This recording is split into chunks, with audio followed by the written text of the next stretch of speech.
बहुत से सवाल हैं।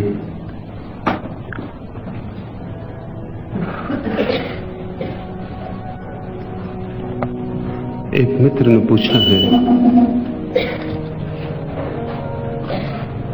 श्रद्धा अंधविश्वास न बने,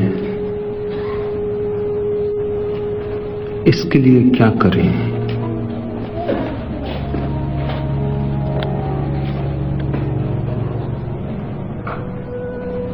पहली बात, श्रद्धा के परिणाम से निर्णित होता है कि श्रद्धा है या अंधविश्वास है। आप किसी पर श्रद्धा करते हैं, वो आदमी गलत भी हो सकता है,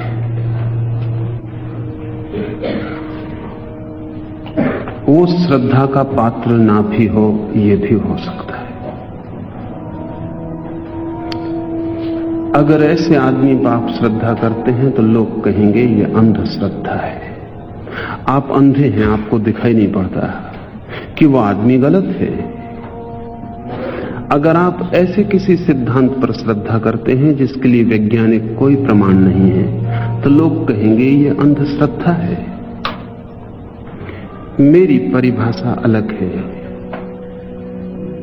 कोई सिद्धांत वैज्ञानिक है या नहीं, ये बहुत महत्वपूर्ण नहीं है। अगर उस सिद्धांत पर श्रद्धा के कारण आपका जीवन वैज्ञानिक होता जाता हो, अगर उस श्रद्धा के कारण आप रूपांतरित होते हो, अगर वो श्रद्धा आपको शुभ और सत्य की दिशा में गतिमान करती हो, तो श्रद्धा है।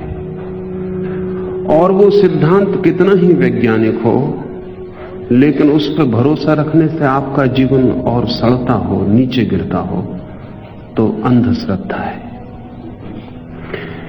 जिस व्यक्ति पे आप श्रद्धा करते हैं वो ठीक हो या गलत हो, ये असंगत है, निष्प्रयोजन है, इररिलेवेंट है। वो गलत ही हो और उस पर श्रद्धा आपको ठीक बनाती हो, उस पर श्रद्धा आपके जीवन को आनंद से, संगीत से, सौंदर्य से भरती हो, तो मैं इसे श्रद्धा कहूंगा।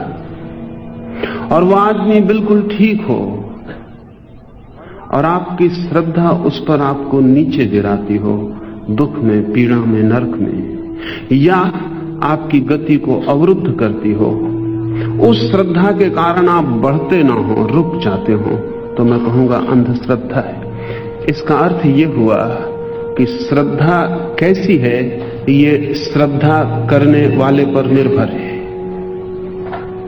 श्रद्धा ऑब्जेक्टिव, वस्तुगत नहीं है, विषयगत नहीं है, विषयीगत है, सब्जेक्टिव है। एक पत्थर की मूर्ति में आप श्रद्धा करते हैं,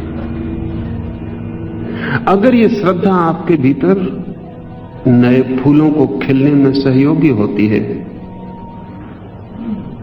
तो मैं कहूंगा सम्यक श्रद्धा है। और खुद भगवान ही आपके सामने खड़े हों और आप उनमें श्रद्धा रखते हो, लेकिन वो आपको अंधेरे की तरफ ले जाती हो, तो मैं कहूंगा वो अंधविश्वास है। मेरा फर्क समझ लें। किस पर आपका विश्वास है ये महत्वपूर्ण नहीं है, निर्णायक नहीं है। आपका विश्वास आपके लिए क्या करता है, यही महत्वपूर्ण है और निर्णायक है। तब हर आदमी तौल सकता है कि उसकी श्रद्धा है या अंधविश्वास है।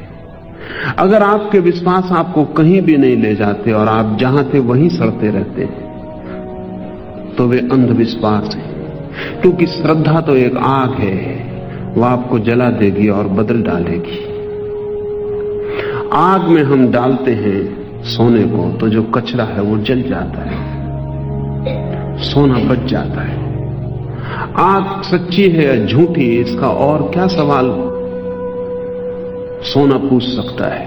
सोना यही देख ले कि उसके भीतर जो कचरा था वो जल गया, वो निखर के स्वर्ण होकर बाहर आ गया, तो आग सच्ची थी।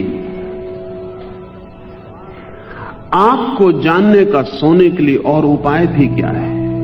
और अगर कचरा सब बचा हुआ साथ रह गया है तो आग झूठी थी। आप इसकी फिक्र मत करना कि किस पे आपकी श्रद्धा है, आप इसकी फिक्र करना कि आपको जो श्रद्धा है वो आग है या नहीं, वह आपको बदलती है या नहीं बदलती है। ये बड़े मजे की बात है। और इसलिए कई बार ऐसा होता है कि श्रद्धा जिस पर आपकी है वो शायद पात्र ना भी हो, लेकिन आप पात्र हो जाते हैं श्रद्धा के कारण। और रोज ऐसा होता है कि जिस पर आपकी श्रद्धा है वो पूरा पात्र है, लेकिन आपकी जिंदगी में कोई अंतर नहीं पड़ता, कोई क्रांति घटित नहीं होती, आप अपात्र ही रह जाते। मगर हम सब यही सोचते हैं कि जिसमें हमारी श्रद्धा है वो ठीक है या नहीं। आप सोचें दूसरे छोर से, जिसकी श्रद्धा है वो ठीक है या नहीं। आपकी श्रद्धा आपको भयभीत करती हो, अंधविश्वास है। आपकी श्रद्धा आपको अभय करती हो, श्रद्धा है। आपकी श्रद्धा आपको घृणा और क्रोध और वैमनस्य से भरती हो, अंधविश्वास है। आपकी श्रद्धा करुणा बन जाती हो, श्रद्धा है। अपने से तौलना और कोई दूसरा उपाय नहीं है। जो दूसरे से तौलने चलेगा उसे कभी भी कोई पात्र मिलने वाला नहीं है जिस पर वो श्रद्धा कर सके। कभी भी कोई पात्र मिलने वाला नहीं जिस पर वो श्रद्धा कर सके। और जो अपने से सोचना शुरू करेगा उसे चारों तरफ पात्र ही पात्र मिल जाएंगे जिन पर श्रद्धा की जा सके। श्रद्धा ही चुकाती है। किस पर की है ये महत्वपूर्ण नहीं है, की है, इसलिए क्रांति घटित होती है।